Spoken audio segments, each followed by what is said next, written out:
coming up. Mr. Bashir, how many times did you meet with Christian Firth of GC Strategies? You were quoted in the Globe and Mail saying that you tried for years to advise the government on how it could refine its Indigenous set-aside contracting policies. Sir, what is your advice? How can the current problems, the use of the Dalian model, for instance, be fixed? Has the RCMP contacted KPMG to this date? Chair, I now move that the committee immediately conduct a study into the flagrant disregard for public funds exercised by Pierre Poilievre's Conservative Party of Canada members of Parliament. This guy's garage. Like and subscribe. Mr. Bashir, how many times did you meet with Christian Firth of GC Strategies? Thank you for the question. Just to clarify, are you referring to my current job at KPMG or previously in the federal government, or both? Ever. Okay. Thanks for clarifying. I'll separate the answer into two different answers. So in the federal government, I did meet with Mr. Firth 2 to 3 times at most, generally to discuss, like I met with several vendors to discuss some offerings that he had in the security space. I met with him once virtually while at KPMG. In your, in your meetings with him, can you say where they happened? Did they happen in your office, in an office tower here in the NCR, or did they happen at a private residence, at a restaurant? Where were they? Yeah, thank you for the question. So the KPMG meeting, as I mentioned, the one was virtual. The 2 to 3 at most, when I was at the Treasury Board of Canada Secretariat, all occurred in the lobby of 90 Elgin, which is the Treasury Board government building. And so these meetings were just one-on-ones? That's correct. Including your meeting, the virtual meeting, when you worked at KPMG, it was just you and Mr. Firth. That is correct, yeah. And could you quickly give a breakdown of what the topics were that were discussed in your meeting while you were a public servant, and likewise when you worked at KPMG? Absolutely. Thank you for the question. I should say all my answers subsequently will be directed through the chair. Sorry about that. So while in the federal public service, Christian Firth, like I said, many vendors reach out from time to time to explain what type of security products or services they may be offering. Given my role at the time was a Director General of Cybersecurity. In the specific meetings with Mr. Firth, I remember discussing 2 products related to, and you have to refresh. I'm sorry, I apologize for the lack of detail, but I remember something around secure communications and digital identity. But no subsequent meetings afterwards. He kind of left with a brochure, a pamphlet, so to speak, and that was the end of that. And the KPMG meeting specifically was more of essentially a reintroduction, I suppose. He had apparently been talking to one of my colleagues prior. I was looped into an email thread. It was apparent that the subject of cybersecurity came up, and then I subsequently discussed with Mr. Firth the types of cybersecurity services that KPMG. Colleague? Sorry? Who was the colleague that you referenced? It's a retired partner who's no longer with the firm. Okay. And did Antonio Utano, who's a senior official at the Canada Border Service Agency, direct KPMG to work with Christian Firth and GC Strategies? Thank you for the question. So upon submitting, after we submitted a proposal to Mr. Utano, and I did have a meeting, and it was at that meeting he did say, can you also submit this proposal through to GC Strategies? My understanding was that Mr. Utano was exploring his procurement options. I believe his procurement team had likely given him some advice on what was the quickest way to procure. I understand there was some urgency due to the cybersecurity nature of the work in question. Well, I'm sure it did make the procurement process easier because it skips the procurement process. Did it have anything to do with ease of contracting and cash flow? Was that one of the reasons? Thank you for the question. I think hard to speculate. It's probably a question better directed for the CBSA, to be honest. What did Mr. Otano tell you about GC Strategies? Had you worked with Antonio Otano prior to this Arrivecan engagement?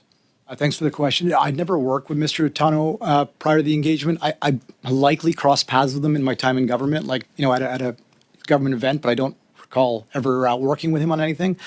And sorry, to answer the first part of your question, the way it came up was we discussed the proposal. He seemed happy with what he saw and suggested that I pass that along to Mr. Firth afterwards. Did this seem normal to you that you'd be directed to submit a proposal to a subcontractor when you were submitting a proposal directly to the federal government? Does Is that the normal way that you do business? Thanks for the question. The way I looked at it at the time was, and the way I characterize procurement is there's essentially 3 steps to it. Like step 1 is to identify what it is you want to procure. Second step, identify the vehicle by which you would procure it. And third is to procure it. And having first completed that first step of establishing what it is that you wanted to procure, my understanding was that Mr. Utano was simply exploring the options that he had. And one of the other options he had was that SEPS vehicle that my colleague Lydia discussed last time. And as my other colleague Hartaj mentioned, we would have happily competed for it had he wanted to put it out to a full tender as well. Right. So as someone who previously worked for the public service and as a taxpayer, do you find it strange that the government of Canada asked a company the size of KPMG, 11,000 employees, I think you said in your opening, to subcontract through 2 guys who are obviously taking a percentage of the total contract amount? So KPMG says, well, this is how much it's going to cost us to do it. And we know that they were adding up to 30% on top of that. Does that seem like would you advise clients to follow that method? Or would you advise them to procure the services directly from the vendor? Thank you for the question. Obviously, we would prefer, direct procurement where possible, for sure. I can't begin to speculate on the reasons CBSA may have wanted to go that particular route. Any other instances where this type of direction was given to KPMG or another company to, instead of offering their services directly to the government, to CBSA, to work through GC Strategies or another third party? Thank you for the question. To my knowledge, no, but I do know KPMG as a firm, and I believe we submitted this in writing as well, has subcontracted for, and don't quote me on this, I don't have it in front of me, but I believe it was 13 different companies of varying sizes, from very large organizations to small. I think the key there is where we can help provide expertise, specifically to the government in areas that we are good at and could provide value for taxpayers. I think we would entertain that, yes. Thank you. I appreciate that answer. Just a word of, I think it's obvious, you are being quoted here. If you discover after the fact that information is a little off, do let us go, because this is a Parliament House Commons committee. So I appreciate your turn of phrase. Don't quote me on it, but you are being quoted for the official record here. So, but I take it. I take that and take that in the spirit it was given in your comment as well. I am not questioning the quality of the app. Although in the Auditor General's report there were some challenges, what I am questioning today from all of you is how these dollars, which we can't really get to the bottom of, how they were spent. And I think we owe it to Canadians to ensure that we really understand and ultimately improve the process as to how contracting happens, how the Lobbying Act and the Conflict of Interest Code are able to ensure that there is accountability as to how tax dollars are spent. So perhaps I'll start with Mr. Bashir, if that's okay. You have worked in various different departments within the federal government, and now you are working for KPMG. Can you maybe help us outline how the Lobbying Act applied to you, how the Conflict of Interest Code has applied to you in your new role, having all of the experience that you have within the bureaucracy of government, and having built a network of relationships as well? Thank you for the question.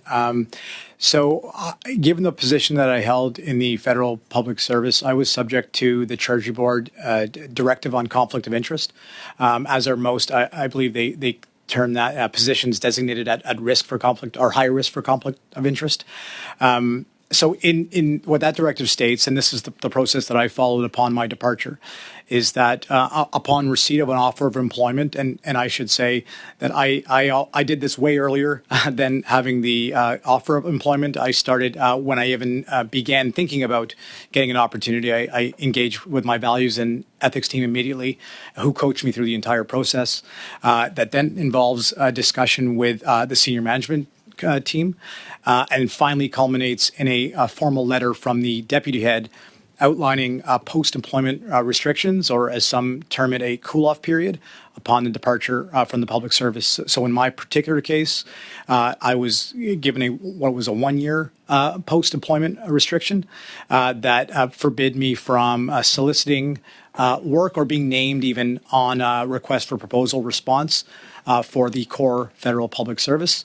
I have that letter. I took that letter to KPMG upon my start date there, and we established the appropriate protocols and ethical walls to ensure that I was completely removed from the federal practice for the entirety of that first year, at which time I worked on other things like provincial governments and municipal and other contracts at that time. Thank you, Chair. Mr. Bernard, the Auditor General, based on federal government records, believed that your company did $3 million worth of work on Arrivecan. You said that the work was about $500,000. This points to something we know is a big problem: shoddy and impenetrable records. In some cases, we've also dealt with deletion of records, questions, or records not kept. Do you have any reflections on how the government records that the Auditor General consulted could have been so off the mark compared to your own assessments? I do, but I'll defer that to my partner because we spoke about this prior to him. So as I mentioned, you said about 500,000, and I think in the AG report they talked about there was some internal financial coding that was unsure. So we would submit timesheets with deliverables, and then what happened after that, we don't really know. And they would have put whatever coding they had against it. So other than that, like, we're kind of at a loss as to what happens after we submit timesheets, right? So you submit timesheets. There's internal financial coding that apparently is inconsistent with the timesheets you've submitted, or is unreadable to someone looking at it. We don't see the internal coding. Right, exactly. Right. But suggests that there's something very dramatic lost in translation, because it's an order of magnitude six times. At the Government Operations Committee, we're looking at Indigenous procurement and planning some further study on it. Mr. Bernard, you've told us a story about growing up on reserve, starting a successful business that employs Indigenous people, and investing back in your community. Based on what we know from your testimony, that seems precisely like the kind of outcomes that Indigenous procurement policies are meant to support. But we also know now clearly that there are instances of abuse as well. Tiny companies that become qualified as Indigenous, but who subcontract the actual work to non-Indigenous firms and do not provide benefit back to Indigenous communities. You were quoted in the Globe and Mail saying that you tried for years to advise the government on how it could refine its Indigenous set-aside contracting policies. Sir, what is your advice? How can the current problems, the use of the Dalian model, for instance, be fixed to achieve the kind of outcomes that the program is supposed to aim for? Well, it's actually on record. In 2006, I sat in front of a Senate committee on Aboriginal procurement. And back in 2006, I warned of the potential abuse of joint ventures. And to this day, 18 years later, we are seeing the results of that. Basically, I was using terms like Aboriginal companies need to learn how to walk before they run. Yet, amazingly, Don Connor's been in business 28 years, and we find ourselves up against Aboriginal firms that were running, they just got into business and are running multi-million-dollar contracts. I guess what I'm trying to say is being an Aboriginal is not a skill.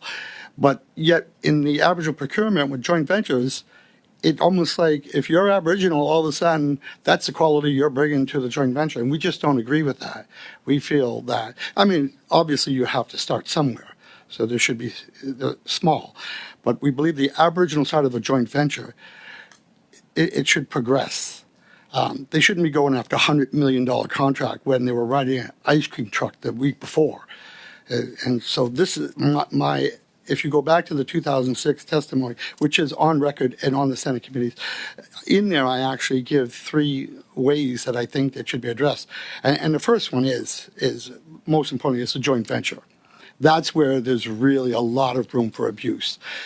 Unfortunately, there's no motivation for Aboriginal companies to grow, because if you can become a joint venture and you don't have to do nothing, you don't even have to you don't even need a staff or admin staff, because your joint venture partner has all that. So. earlier testimony because I suspect you could talk for a long time on this, and we'll have to maybe have you back. But that seems exactly what happened with Dalian and Carodex, right? Carodex is a larger non-Indigenous company. Dalian is an Indigenous company with two people that receives contracts and subcontracts. They're in joint venture, which fulfills a procurement requirement. Also on the issue of subcontractors, you mentioned that your company has subcontractors. There's supposed to be a requirement for Indigenous subcontractors as part of Indigenous procurement, but there seems to be no tracking or enforcement of that whatsoever. What is your experience with Indigenous subcontractors, and is the government asking you questions about that? Are you providing data on that at all? No, and let's face it, there's not enough Indigenous people to meet some of these contracts. So calling yourself an Aboriginal company or Indigenous company, I don't, just because I own 100% and I'm status Indian, I don't believe that that's what I should be Aboriginal benefits. It's not what we do. When people ask me, well, you're an Aboriginal company, what does that mean? Do you stand on one leg and, no, we do business just like everybody else. And me calling myself an Aboriginal company, it's what we do. And not just in hiring Indigenous people, but in the sponsoring and the supporting and the spinning off other Aboriginals, or as I explained with my community. That to me is the solution. But I'm sorry, but if you're just going to hire Aboriginal people and you think you're going to get 50 Aboriginal people on a 150-person project, that's just not going to happen in this field. Thank you very much. That is the time. When you were with these meetings with Mr. Firth and more generally in procurement, was this a common practice that you see that the types of services that GC Strategies would offer is, getting the contract and contracting it from there? Was this a regular practice that you would see? See, in my role, was a little bit different at the Treasury Board. Like, just for context for the committee, the Treasury Board is more of a policy where I work. Sorry, in the Treasury Board was more of a policy organization, setting policies, standards, directives for the rest of the public service to follow. So we didn't typically procure any goods per se. However, in order to do my job properly and set forth a forward-looking cybersecurity strategy for all of government, it was incumbent upon me to understand where the industry was heading, how technology was evolving, and so forth. And so that was the general gist of the interactions with Mr. Firth. So we didn't really discuss subcontracting or any of those things that you asked. My question, Ms. Lee, is did you have any awareness of how the invoices and task authorization amendments were increasing costs without deliverables to such an extent overall in this project? Thank you for the member's question. And as I mentioned the last time I was here, a couple things. One is on the invoicing. The very first time that we issued an invoice, and this was against the original SEPS contract, the first TA, we asked for the Public Health Agency to approve the level of information, the details that were described in the invoice to validate that they were getting enough information in order to process the invoice on their side correctly. And they verified that, yes, this was sufficient. And we never changed that whole level of detail in all of our invoices for every contract that we had throughout the COVID-19. So who added the amendments? So when we finished, when we got to the end of the SEPS agreement term, the Public Health Agency sponsor at that time said that they wanted to go back to SEPS and ask for the ability to use that vehicle to renew. Our understanding was that PSPC said, no, you can't use that vehicle any longer. I don't know why. So they said, okay, fine, then we will have to renew our agreement with KPMG through a Public Health Agency direct contract. Thank you. But why we were not given the information. Thank you. That is your time. Next up, we have Mr. Brock for 5 minutes, please. This is to Mr. Bashir. Mr. Bashir, did you read the Auditor General's report? Yes, sir, I did. There are three sections that reference of significance that reference your company, KPMG. I'm just going to read that out into the record. We also found that the Public Health Agency of Canada awarded a professional service task authorization using a non-competitive approach to KPMG. We found no documentation of the initial communications or the reasons why the agency did not consider or select other eligible contractors to carry out the work. We found that three contractors, GC Strategies, 49 Solutions, and KPMG, were originally awarded professional services work with an original estimated total value of $4.5 million through non-competitive approaches. Multiple amendments were made to these non-competitive professional service contracts. Approximately half of the contract amendments extended the contract beyond the original period, which prevented or delayed opportunities for other contractors to compete for work. These amendments also resulted in additional costs. We also found that GC Strategies and KPMG were each awarded 2 additional contracts through non-competitive approaches. This further limited the opportunities for other contractors to compete for subsequent work. We found similar issues in the 2 professional services contracts awarded by the PACP to KPMG. While the first contract included milestones with clear deliverables and pricing, these were later amended and replaced with less specific deliverables to allow for more flexibility. In addition, the agency did not set out specific tasks, levels of effort, and deliverables for these contracts in task authorizations. Mr. Bashir, what I just read out essentially captures the activities of GC Strategies. It highlights, in my opinion, both non-ethical and possibly criminal activities that caused the RCMP to launch an investigation, to ultimately raid the home of Christian Firth of GC Strategies, and to possibly lay at least fraud, if not forgery charges, in addition to other criminal activities. Were you aware of that, sir? Thank you for the question. I'm aware of what was in the Auditor General's report. So yes, I'm aware that's there. Were you aware of all of these amendments made? Was the company part of this? Were you engaged in making amendments to this contract, or was it done without the knowledge of KPMG?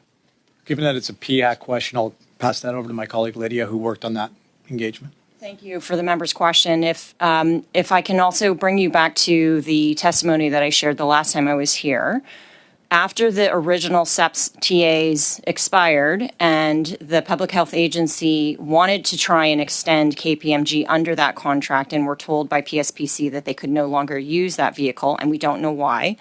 KPMG does not know why. KPMG was informed by the Public Health Agency that they were working through with their own internal procurement team a justification and rationale for keeping KPMG on. And as you'll remember, this was at the height of the lockdown of the COVID-19 pandemic. And the subsequent contracts that were awarded to KPMG by Public Health Agency were of the same type of work that we had been doing along the first original SEPS agreement. And Can I be more specific? Were you actually involved in amending the terms of your own contract? Thank you for the member's question. We absolutely were not. We were acting under the direction of the Public Health Agency at that time. So the activities that the Auditor General highlights were done, you're saying, your evidence is, were done without your knowledge and consent. Is that correct? Thank you for the member's question. We understood that the Public Health Agency wished to keep KPMG extended, but in terms of the inner workings with their local procurement team inside Public Health Agency, we were not involved in any of that. Has the RCMP contacted KPMG to this date? Thank you for your question. Regarding the Arrivecan work that I supported and that Imran did, we are not aware of any RCMP conversations or communications. In relation to any contracts that involve GC Strategies and Christian Firth, have you been contacted by the RCMP? No, thank you, and neither of us have been. Okay, Ms. Lee, I had asked you specifically on the last occasion if you would forward to the committee any and all levels of communication by the CBSA to KPMG to engage with GC Strategies. Your question, Mr. I Brock. asked for text Your question, messages. Mr. Brock. Mr. Brock, you're out of time. So if you have a question, I do have a question. then pose it. Why haven't you delivered that to the committee? So thank you very much for the member's question on that. And our understanding was that you wanted to understand the way in which we became, that Imran and our team became introduced to GC Strategies at the time, and we did provide all of that information in our written response. Thank you very much. Chair, I now move that the committee immediately conduct a study into the flagrant disregard for public funds exercised by Pierre Poilievre's Conservative Party of Canada members of Parliament, who expensed their travel costs, hotels, and per diems to travel to Quebec City for the Conservative Party of Canada partisan convention in September 2023, as a matter of the public interest and report its findings to the House. Chair, I have discussed this motion in a previous meeting. We didn't get to conclude on that, to debate further on that, but I think that it behooves this committee, being the Public Accounts Committee, to investigate the abuse of taxpayer funds, as we have seen by the Conservative Party of Canada. It's a matter of utmost importance that members here all conduct themselves in the way that they expect contractors and subcontractors to conduct themselves with the use of public funds. So, Chair, you'll recall that I spoke about what some third parties had to say about this report that was in the media a couple of weeks ago. Just, Mr. Cheney, you're moving to resume debate, is that right, on this motion? I am moving this motion, All right. yes. I'm ruling this motion out of order for this committee. This committee has, this is a matter for Procedure and House Affairs or the Board of Internal Economy. So on that, you are out of time. I'm going to begin Chair? our next. I challenge your ruling. Point of order. Yes. Point of order before the ruling. Well, the chair has been challenged, and I think I have to go directly to the vote on that. So, Can't we just vote on the motion and dispose of it so we can get back to this business? well, I already have a speakers list on this motion, so it won't be a snap vote, Mr. Desjardins. Ah. So we do a subcommittee meeting on Monday. We can bring it up then, but chair has been challenged. Mr. Clerk, could you call the roll call on that, please?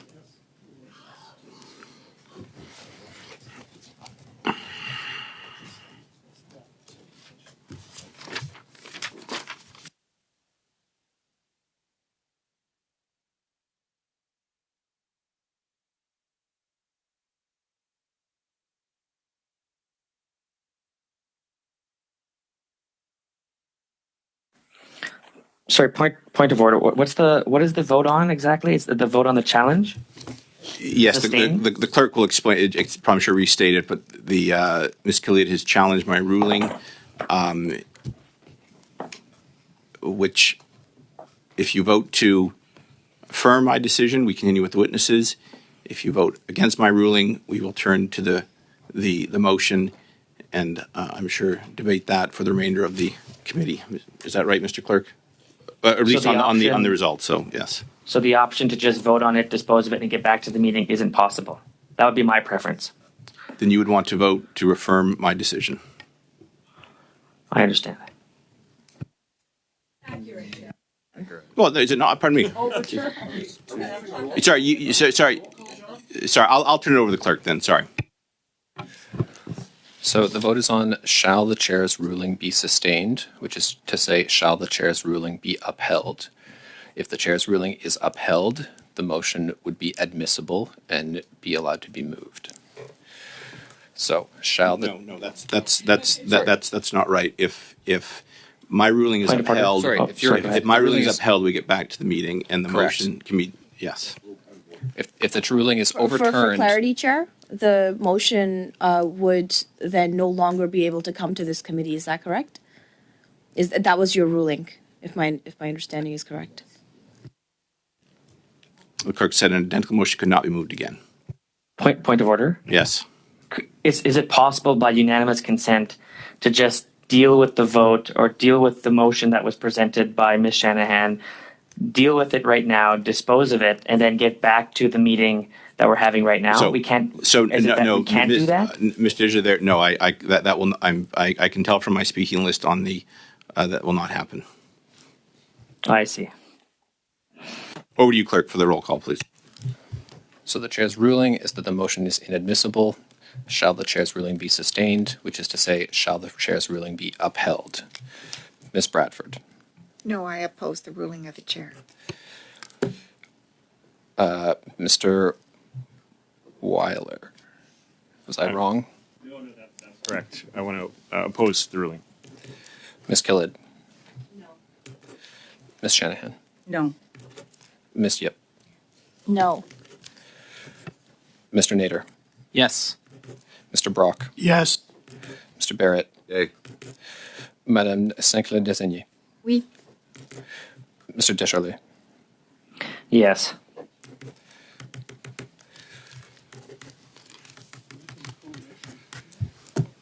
Yes.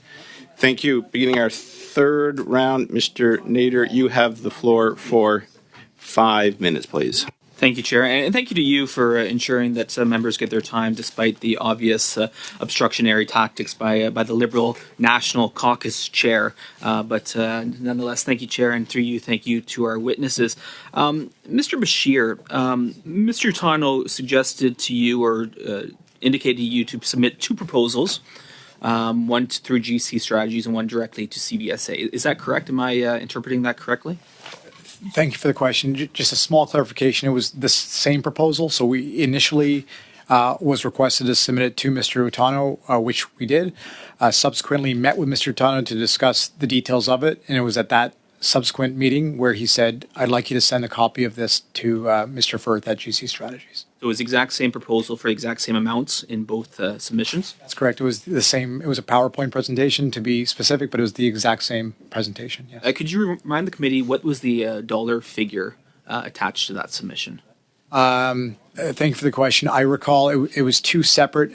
So it's going to be a little long-winded, but I apologize. It was originally going to be 2 separate task authorizations.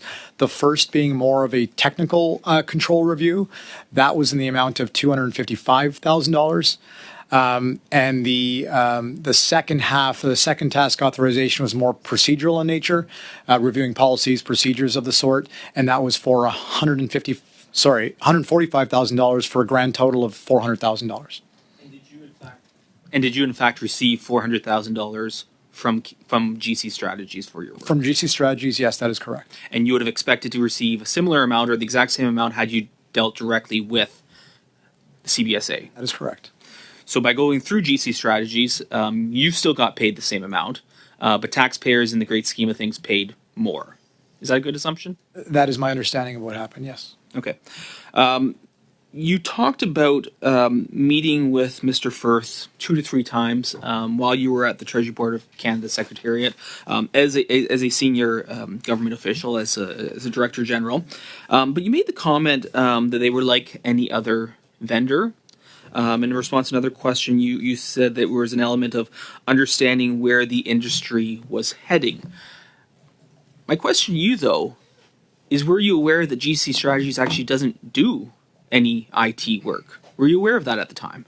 Thanks for the question. I did not know the nature of GC Strategies business, in great depth. What I did know about them, and to give Mr. Firth credit, he thoroughly read a recent IT strategy we had posted in 2017, 2018, and responded or sent an email, which obviously I had a public email address at the time, sent an email saying that he had some suggestions on how I might be able to achieve some of those strategic objectives. And so I didn't do any research in the company. I took the meeting as I would of any other vendor who would come up with a good idea to investigate further.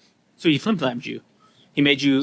He flim-flammed you. He made you think that they were a reputable IT company when really they were 2 guys who were operating a business. He was able to write you a nice email, compliment you on some strategies, and convince you that they were actually a reputable company like any other when really they weren't. Is that a good assumption? Yeah, I don't know the term that you use there, but what I would suggest is he brought 2 valid products to the table. 2 secure, one was secure communications, as I mentioned. One was digital identity. When I looked up those products, they're legitimate products that he had aligned himself with. So, kudos to him for finding the right products out there. I guess kudos for him for pulling the wool over a lot of people's eyes over a number of years and making himself quite wealthy off of it. But I want to go briefly to the risk management process that you spoke of within KPMG. Are there two questions? First of all, are there records of that process, and would you be willing to share that information with this committee? That's the first question. Thank you for the question. We have records of all of these processes, and I'll take that back to the team to see what can be shared. Okay, I look forward to hopefully seeing that. Second is, what information did you provide to that process within KPMG of your past interactions with GC Strategies? Were they aware that you had personally met with them on at least 2, maybe 3 occasions as a senior official with the Treasury Board of Canada Secretariat? Thanks for the question. I don't recall that being one of the fields that I talked about earlier that had to be filled out regarding personal meetings with the organization. The process is more about testing the legitimacy of the organization. It's I think we look for any public knowledge of lawsuits or things of that nature, and nothing came up at that time. Did you have any meetings related to Arrivecan with officials outside of a normal office setting? No. Okay. Have you, was KPMG involved in conversations around developing the non-competitive contract between GC Strategies and CBSA?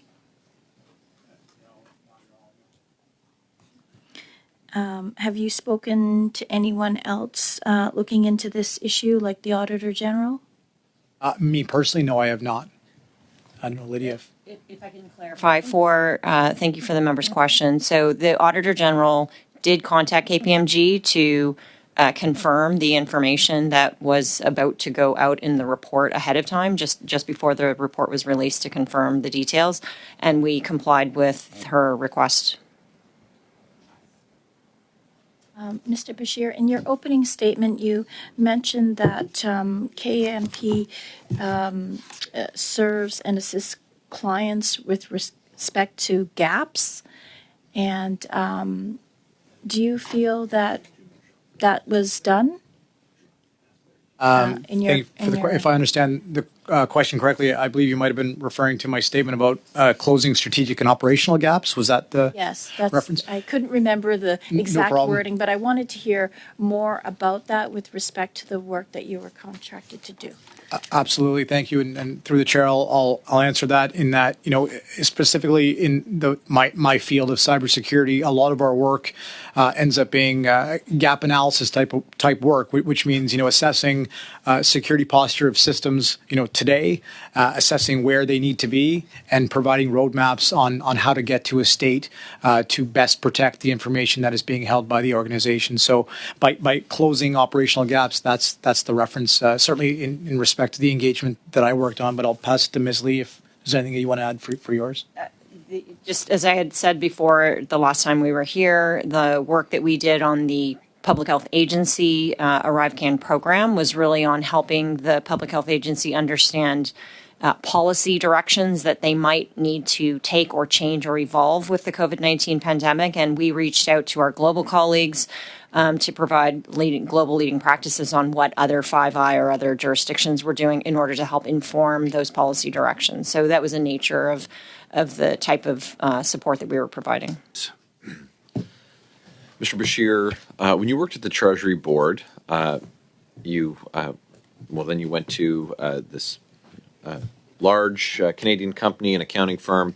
But when you were with the Treasury Board, how many times did you hear stories of companies like KPMG being sent to work through two-person, to subcontract through two-person, no value-add firms? Because it's extraordinary. And I've talked to, at these tables, a lot of folks, and the two-person scenario is an outlier. So how many times did you hear about that?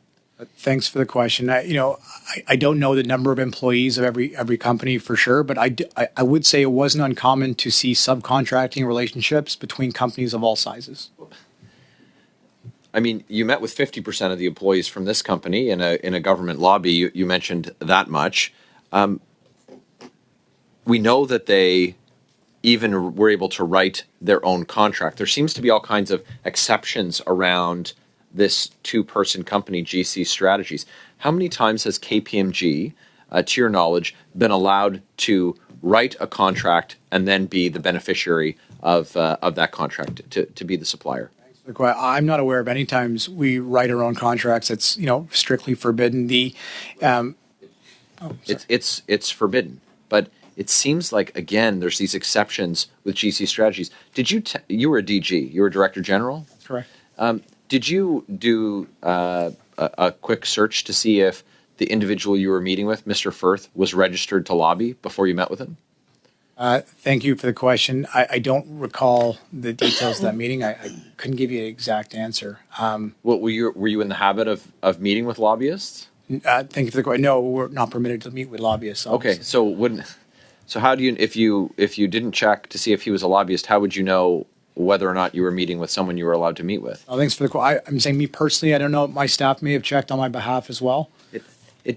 I've got to tell you,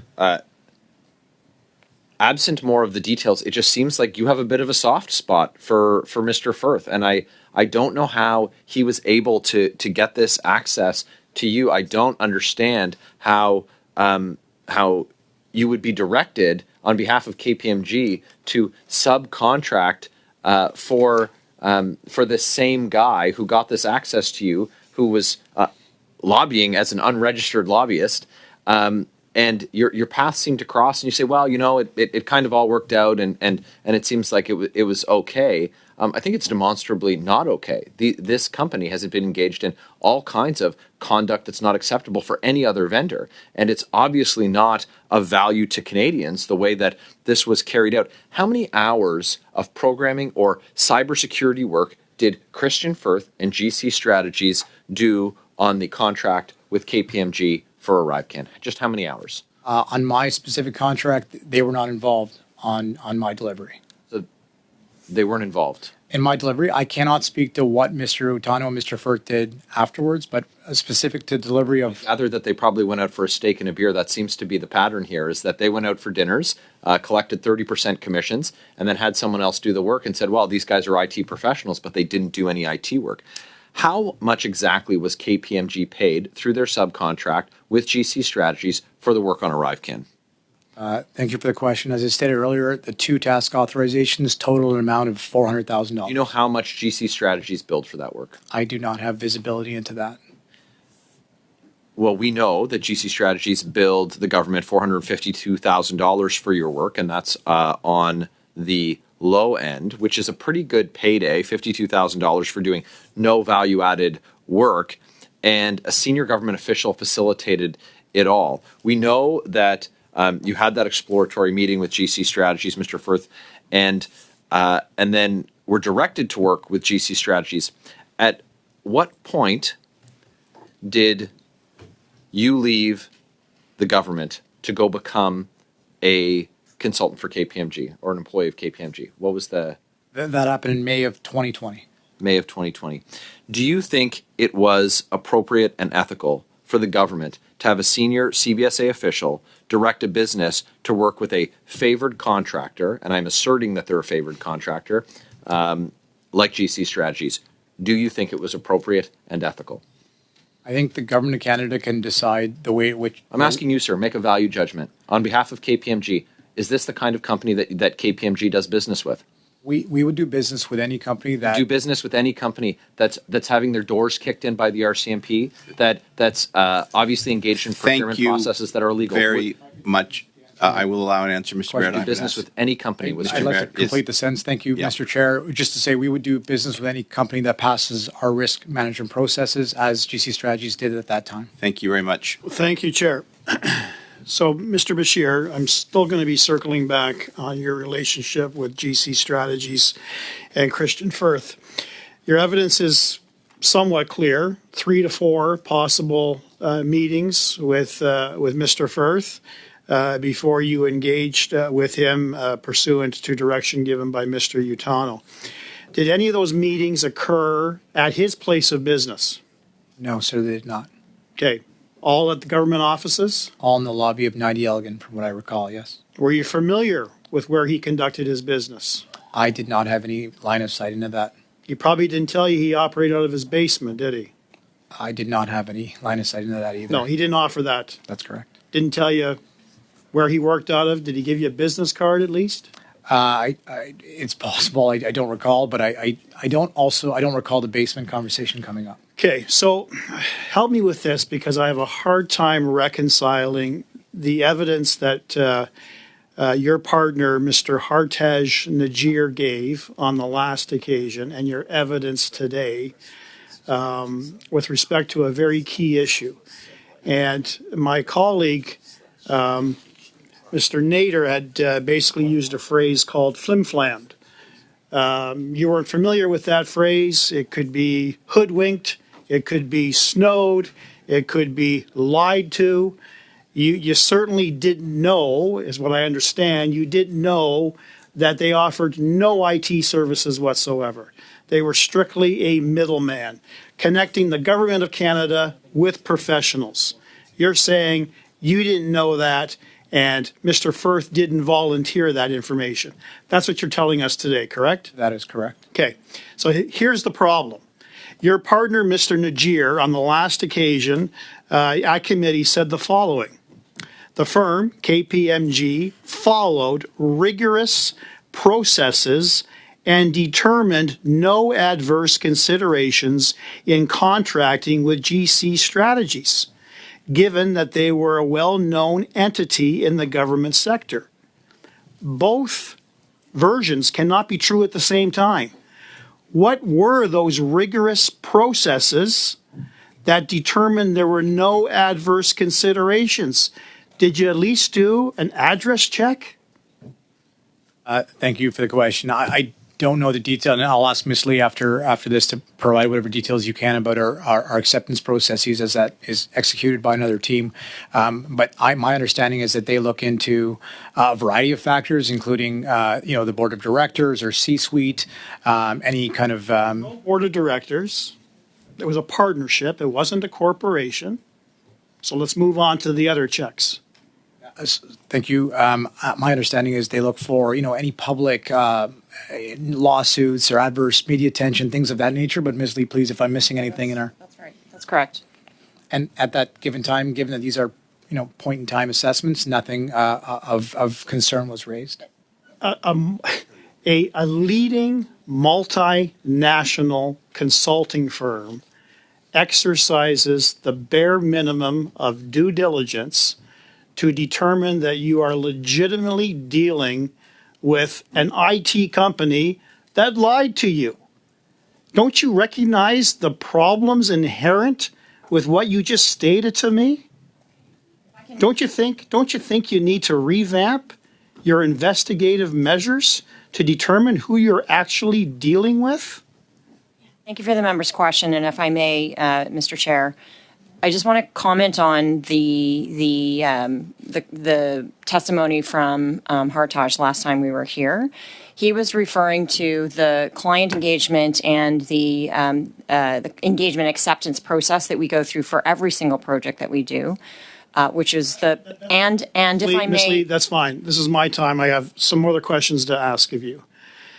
So, Mr. Utano asked you to deal specifically with GC Strategies in the virtual meeting that you had with him, correct? Okay. Did he say why? At that time, my understanding was that he was exploring a variety of procurement options as likely direct. He didn't give you any other government, he didn't give you any other companies to deal with. He didn't say you can deal with GC or you can deal with Dalian or you can deal with Coridex. You choose. He just said, I want you to work with GC, correct? Yeah, that's correct. So at the time, we were exploring either, like I said, going out to RFP, full RFP, right, using the SEPS vehicle, or GC Strategies were the three options. That's the first time that you had ever, working with the government of Canada, you had ever worked with a contractor that wasn't directly the government of Canada. Isn't that fair to say?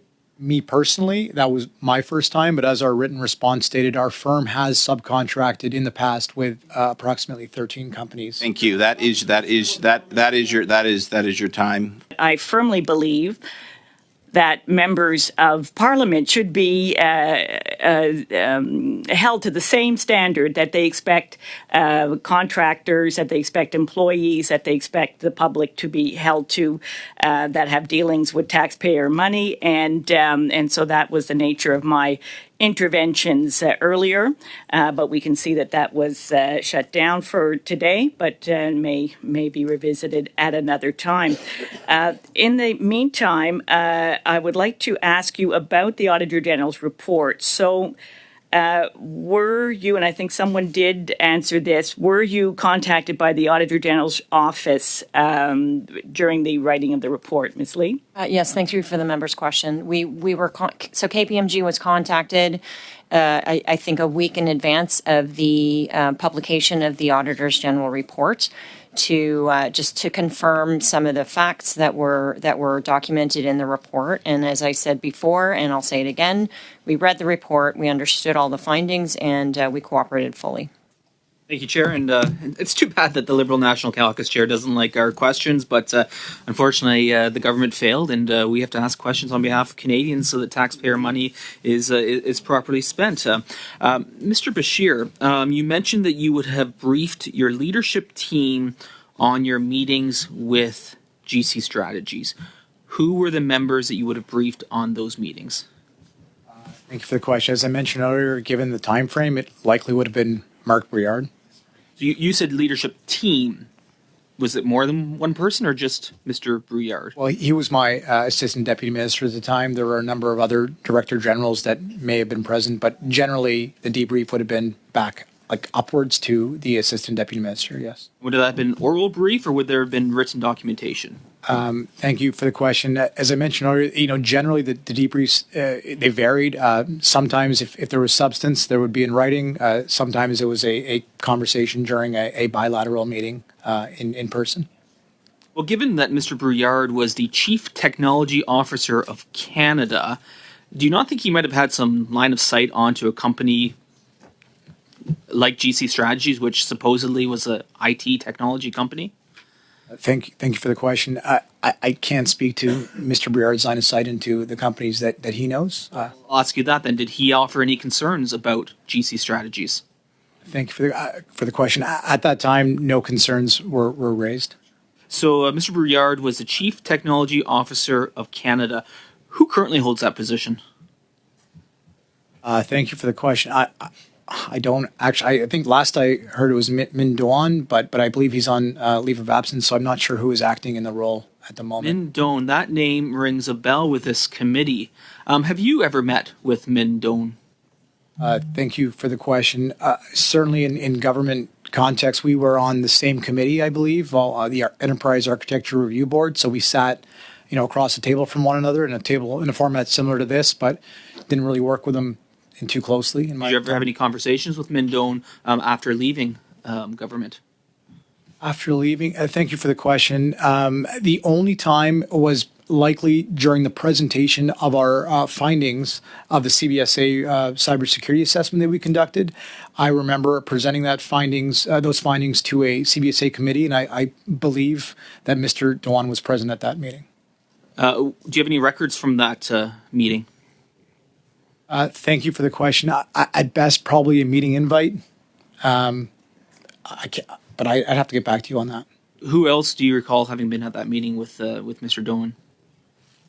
Certainly Mr. Utano would have been present, likely some of his team members as well, and other members. It was a steering committee, as I recall, a CBSA steering committee. So I don't know all the names off the top of my head, but I suggest that it would likely be a series of IT leaders, if I can characterize it that way. Could you get back to us if you have any documentation of who would have been at that Certainly, meeting? I'll take that back and get back to whatever I can. Does KPMG, or you specifically in your role, have any dealings with the Department of Fisheries and Oceans? Thank you for the question. So first, me personally, no, I've not had any dealings with Department of Fishery and Oceans. I can't speak on behalf of the entire firm. I could take that back and get back to you, but to my knowledge, I don't know of any. But Ms. Lee, I don't know if... Same answer. I'm not aware. And what about Treasury Board Secretariat? Thank you for that question as well. I recently completed a small engagement with the Office of the Comptroller General in the Treasury Board of Canada Secretariat, where it was a roughly $30,000 engagement to provide security advice and guidance on a horizontal audit of IT security. That was the last engagement I'd signed with the Treasury Board of Canada Secretariat. Did you have any previous dealings with those individuals at the Comptroller General's office while you were a public servant? Thank you for the question. When it comes to dealings, not like I didn't work with them on a regular basis. I certainly would have passed by them in the hall and said hello, but no, we didn't have any work, regularly. It could be given that I was in the office of the Chief Information Officer and they were in a completely separate branch. So I only have a few seconds left, but I want to go back. You mentioned that you would have briefed your employer, your manager, but you don't know how you did it. Could you commit in review to come back to this committee with a confirmation of how you would have briefed your manager and who you would have briefed, whether it was Mr. Brouillard or whether it was others as well, and any documentation? Can you provide that to this committee of how you briefed your supervisors following your meetings with GC Strategies? I'll certainly do what I can. I hope the committee understands and respects. I don't have access to my former inbox at Treasury Board, so I couldn't provide the records themselves. But I can certainly do my best to summarize what I recall.